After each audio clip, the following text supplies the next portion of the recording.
Yes, ma'am.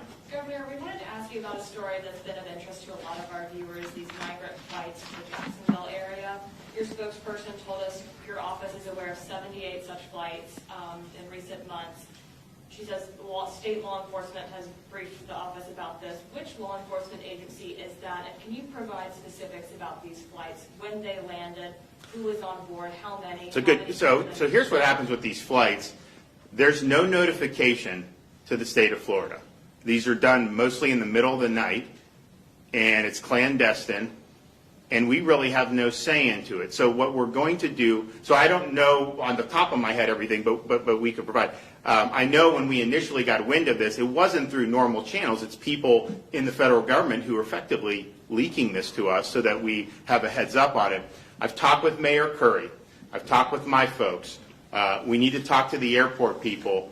We're going to get together and figure out what we can do in the immediate term to protect folks in Florida. And then obviously, as the legislature comes back, I think about it, you have an open border in violation of U.S. law. The president has said that basically they want to even pay reparations to people who came illegally. Just think about that. You as an American, you get higher gas prices. You get higher grocery bills. You get told basically to just grin and bear it. Someone breaks the law, comes illegally, and they're going to cut them a check for hundreds of thousands of dollars. That is just unbelievable. But that's what we're dealing with. So they're not enforcing the law.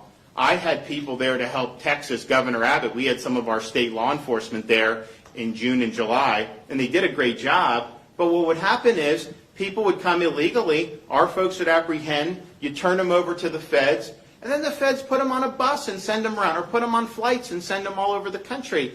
How is that something that's effective? So we have to look at that and say, we are suing the Biden administration over that. We have a pending lawsuit. I think we can be successful on it, but that's not going to happen overnight.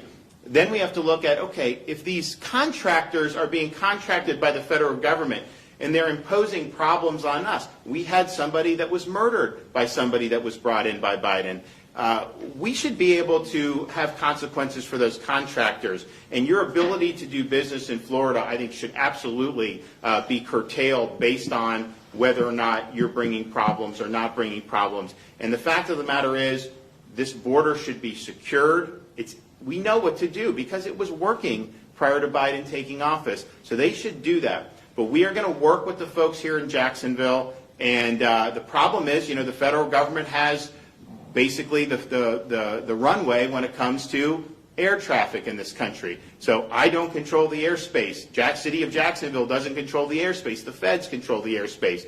So they can shut us out. Now this lawsuit, maybe we'll get some relief from the lawsuit. But short of that, we need to get together and figure out ways to be able to do it. We knew, one of the things that was concerning to me, and look, you can't prove any of this stuff, but they were bringing flights in May and June, we found out here. And why was that? And then Jacksonville, you saw what they had to deal with some of the COVID stuff. So there's all these things. It's just like, why? Why not just kind of let folks alone? So there's absolutely going to we're going to have action across a wide variety of fronts.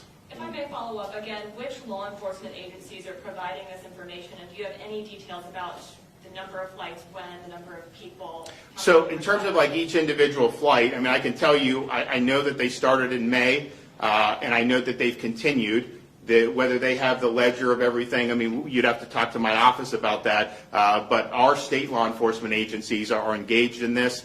And again, this is not something that we're given ahead of time. This is something that we find out after the fact. And I talked with the folks at the Jacksonville Aviation Authority. Feds come in, they do it, they got a bus. My view would be, why don't we, if they're going to come here, we'll provide buses and provide them. I will send them to Delaware and do that. If he's not going to support the border being secured, then he should be able to have everyone there. So we will do whatever we can in that regard, and we are absolutely going to do everything we can. Can you name some of those private contractors you're talking about, Governor? Well, I could, but I'm not going to do it right now. I think that we want to maybe have discussions with some of them, because you have charter air, and then you also have buses, and I think we want to have some discussions. I'd like to get to a place where where we're in a better spot than we are now. I mean, just think about it. If they're not going to do anything to change this, maybe we'll win in court, maybe we'll have something that pushes back. But even then, you saw what happened with the OSHA decision. It was stayed by the Fifth Circuit Court of Appeals, meaning not in effect. And what did the Biden administration say to businesses? Ignore the court and follow our rule anyways.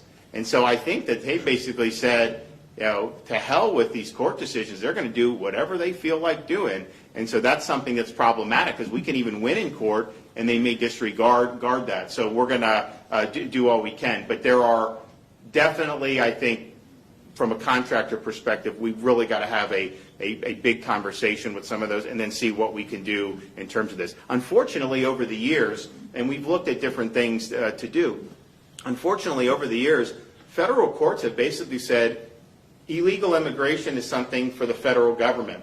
They have the jurisdiction. So when states want to go in and protect themselves, they have not looked kindly on some of those things. And I'm not sure that's the right decision, but clearly, if it's the federal government's responsibility, but then the federal government defaults on that responsibility, then the states still have their hands tied. I don't think both can be true. If it's a federal responsibility, then they have a responsibility to discharge the duties and enforce the law. If they're not doing that, then clearly, I think a state should be able to come in and provide protections. And so that's what we're going to be looking to do. Governor, two-part question real quick. When it comes to these undocumented immigrants, you're saying that they're coming in at 2 and 3 in the morning, late at night. Are we talking about by the dozen, by the hundreds, and are these asylum seekers? Where are they, sir? Well, I think in the flight that is in question for the individual that posed as a minor, came in, was really in the 20s. I think that flight was one with people that were at least posing as being under 18. So what you do is you have people that are coming to the border, a lot of kind of like 16, 17-year-old males coming. They're treated differently than somebody that was over the age of 18. And so that particular flight was supposed to be, I think, what they call, UACs. And they were on a bus, and I think many of them taken to the Homestead facility down in Southwest Florida. And I know that that's been the case with other ones. Now we're also looking at buses from South Texas, where are those buses taking folks, and buses that are coming in to the state of Florida and certainly in other parts. It's interesting. If you're trying to deter kind of illegal migration in the interior of the country, if you come illegally and they don't catch you, it's actually in some respects worse than if they catch you, because when they catch you, they'll give you money or potentially put you on a conveyance to get you somewhere, whereas if they don't catch you, you're kind of on your own and you don't necessarily get any money from the government and everything. Really, really perverse incentives.